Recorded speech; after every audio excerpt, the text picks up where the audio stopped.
네, 정치 속보기 시간입니다. 지난 주말 호남 민심을 향한 야권 주자들의 구애가 아주 뜨거웠습니다.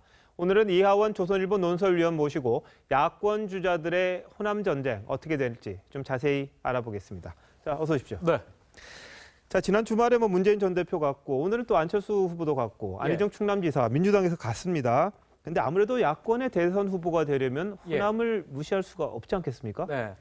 호남에 야당에서 얼마나 중요하냐 이거를 일깨워주는 어느 장면이랄까 네. 오늘 그게 하나 또 있었는데 네. 송영길 의원이 지금 총괄선대본부장으로 그렇죠. 문재인 전 예. 대표의 그쪽으로 영입되지 않았습니까? 네. 그러고 나서 오늘 광주로 내려갔습니다. 광주로 내려가서 5.18 기념재단 관계자들을 만나서 네. 사실상 사과를 했습니다. 아, 전인범 전 특전사령관이 이 5.18과 관련해서 전두환이 총 쐈다는 그런 지시가 어디 있느냐 그렇죠. 이런 네네. 투에 얘기를 한 게 그쪽에서 지금 발칵 뒤집혔는데 그런데 전인범 사령관이 사실 어떤 캠프에 뭐 특보로 영입된 것도 아니고 네. 특별한 자리를 맡고 있지도 않았습니다. 네. 그런데 문재인 캠프에 단지 소속돼 있을 뿐인데 광주의 민심을 호남의 민심을 건드리는 말을 하니까 네. 이게 지금 역풍이 두려워서 송영길 의원이 광주까지 내려가야 했습니다.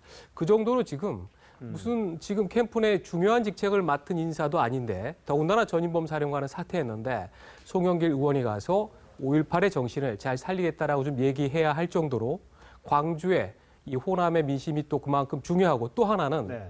문재인 전 대표 측에서 약간의 위기감을 또 느끼고 있다는 그런 그렇습니까? 방증 아니냐 네. 그렇게 좀 판단을 할 수 있습니다. 뭐 아무래도 전인범 전 사령관이 영입 1호 인사라서 그랬다는 뭐 상징적인 의미가 있어서 그런 거 아닌가 싶기도 합니다만 여하튼 네. 호남을 놓쳐서야 뭐 야권의 대선 주자가 될 수도 없는 거고. 그런데 그렇습니다. 지금 현재 호남 민심은 그래도 문재인 전 예. 대표가 더 유리한 것 아니겠습니까? 네, 이와 관련해서는 지금 저희가 자료를 하나 준비했는데 갤럽 여론조사가 지난주에 나온 게 있습니다. 네. 그게 최근에 안희정 충남지사의 약진을 얘기해 주듯이 네. 대략 좀 비슷한 상황인데 문재인 전 대표 같은 경우는 31%, 네. 안희정 지사 같은 경우는 20% 이렇게 나오고 안철수 의원 같은 11%가 나오는데 네.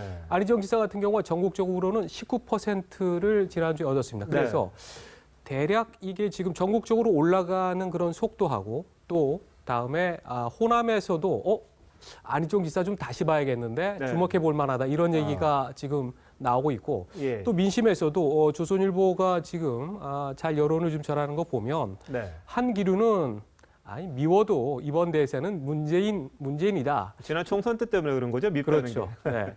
그런 게 네. 또 하나 있고 안희정은 다음에도 기회가 있지 않느냐 이런 또 분위기 하나 있는 반면에 네, 네. 그게 아니고 누가 되든지 정권 교체가 안정적으로 되는 게 중요하다. 이렇게 얘기를 하는 분들이 있고 그건 그래서 뭐 본선 경쟁력 가지고 이야기하는 것 같습니다. 어떻게 그렇죠. 보면. 네. 끝까지도 지켜보겠다 이런 예. 얘기가 있고 또 전북에서도 안희정 지사에 대해서는 아무래도 또 이게 지역적으로도 좀 가까워서 그런지 조금 네. 한 번 더 밀어보고 싶다라든가 다음에 이런 얘기들이 조금 많이 나오는 것 아닌가 싶습니다. 아무래도 지금 뭐 질문에도 돼 있습니다만 충남하고 전북하고 좀 붙으니까 충남지사에 대해서 좀 애정이 있는 것 같군요. 예. 자, 그렇단 말이죠. 안희정 충남지사는 지금 어게인 노무현. 예. 노무현 전 대통령이 과거 당 경선에서 광주에서 역전을 하면서 이 발판을 마련하지 않았습니까? 그리고 대통령까지 그렇죠. 갔는데 그걸 지금 노리고 있는 거 아니겠습니까? 예, 민주당에서는 지금 상당히 재미있게 진행되는 게 네. 노무현의 적자가 누구냐? 바로 이제 문재인 전 비서실장이고 민정수석이었죠. 그게 아니고 네. 아주 초창기부터 캠프를 같이 하고 했던 안희정 지사다. 네. 이런 흐름이 있는데 2002년은 대한민국에서 상당히 중요한 해인 게 이 대한민국의 야당사에서 처음으로 전국 경선이라는 게 도입이 됐습니다. 네. 그때 저도 민주당을 출입하는 막내 기자로 네. 제주부터 울산, 광주로 쭉 이어지는 그 네. 경선에 때 참여를 했었는데 그때 당시에 제주에서 열린 첫 번째 경선에서 당시 이인재 대세론이 꺾이는 그런 결과가 나왔고요. 그렇죠. 하나갑시가 그때는 1위를 했고 네. 다음에 울산에서는 노무현 후보가 약간 뭐 비등비등하게 1위를 했는데 그 사이에 굉장히 중요한 지금 제가 준비한 이 여론조사가 나왔는데 당시 2002년 3월 중반에 했던 여론조사에서 노무현 후보가 이인재 후보보다 앞서서 이회창 후보를 꺾을 수 있다. 네. 바로 이렇게 41.7대 40.6%. 당시 이런 여론조사가 나와서 이인재 후보로 했을 경우에는 이회창 후보를 이기지 못하는데 노무현 후보로는 꺾을 수 있다. 이런 여론조사가 나왔습니다. 본선에서 이렇게 이길 수 있는 그런 가능성을 그렇죠. 보여준 거죠. 그래서 네. 바로 이런 여론조사에 또 힘을 얻어서 광주에서 네. 노무현 후보가 거의 압도적인 차이로 1위를 하고 예. 전국 경선을 3번 했을 뿐인데 네. 그다음 경선은 거의 의미가 없어졌습니다. 그래서 그때부터 2002년 때부터 자 야당의 이런 대세가 되려면은 네. 뭔가 대통령 후보가 되려면 광주, 전남 이쪽 지역의 민심을 업어야 된다라는 네. 게 지금 야당에서는 어떤 하나의 통설처럼 돼 있고 네. 그게 이제 벌써 한 15년이 이런 시간이 자, 흐른 그러면 겁니다. 안희정 지사도 이렇게 가능할까요? 어떻게 전망하시면 어떻습니까? 안희정 지사 같은 경우에는 상당히 좀 중요한 흐름을 하나 타고 있는 거를 네. 봐야 된다고 생각하는 게 강기정 의원 있지 않습니까? 네, 지난번에 있죠. 이제 불출마를 했는데 강기정 의원이 캠프 네. 상황실장으로 영입이 됐습니다.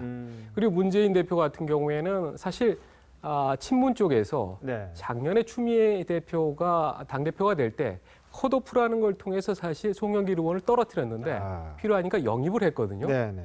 그래서 지금 문재인 대표 쪽에서는 송영길 의원을 영입하고 같은 386, 지금 뭐 586이라고 봐야겠는데 또 강기정 의원을 지금 안희정 지사 쪽에서는 영입을 했는데 예.